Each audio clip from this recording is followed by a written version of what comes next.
Here I have Suzuki Vitara, and let me show you how to use Lock Keypad While Driving feature. Let me show you how to disable and how to enable this feature, and let me explain what it does. Alright, so at the very beginning, let's start by using the home screen of the Suzuki Infotainment system. Then let's find here and select the settings icon, as you can see right here.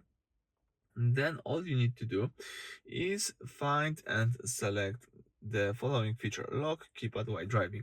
It should be located under System Settings, so under the first tab from the left, and here you've got this Lock Keypad While Driving feature. So when this is on, this prevents you from typing on the screen, like entering a destination in the GPS while the car is moving, to keep you focused on the road. So you can easily enable this, and now when you start the engine and start driving, you cannot type anything on your touchscreen. So it can be quite useful, but in my case, I like to have the possibility to change something, so let me disable this feature.